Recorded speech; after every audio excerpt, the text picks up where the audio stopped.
Hello, this is attorney Scott McVarish with attorney Belmich and Choi of the Immigration Law Office of Los Angeles. A lot of people are interested in EB-5 visas, but not all our clients have $500,000 to invest, but they still want to start a business and make an investment in the United States and live here. What are their options, Belma? E-1 and E-2 visas are excellent choices for foreign entrepreneurs. Actually, these are some of the really wonderful cases where foreign individuals come to the U.S. and build really great businesses that go on to thrive and really contribute to the U.S. economy. And in that process, they also obtain a visa for themselves and their families to stay and live and work in the United States. E-2 and E-1 visas are very similar in many ways. They both require the foreign national to be from a country that has a treaty with the United States. On our website, you can find a list of those countries, and please make sure that you are from one of those countries if you are really considering E-1 or E-2 visa. In addition, E-1 visa is specific to those investors and their businesses that are going to engage in substantial trade between the U.S. and the investor's country, whereas E-2 visas essentially require you to establish a business in the United States and have it be a for-profit enterprise. Interesting. Tell us about the options for E-2 visas specifically. Can people own a franchise? Can they have partners? Do they have to start some business related to their college education? Sure.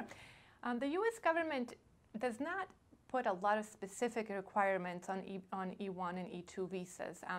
They do require that you invest a substantial amount of money, which is not necessarily defined, but it's somewhere between $75,000 at a minimum, upwards from there. A lot of our clients invest around $100,000.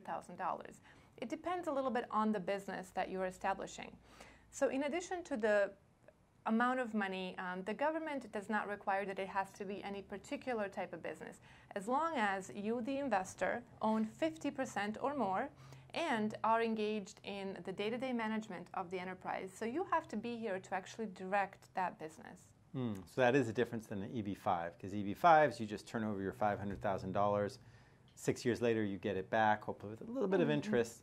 So right. E-2s, these are for business owners and entrepreneurs. Correct. There is no such thing as a regional center for E-2s or E-1s for that matter. It is truly a business that you are going to set up and you are going to run and you are going to invest your money into.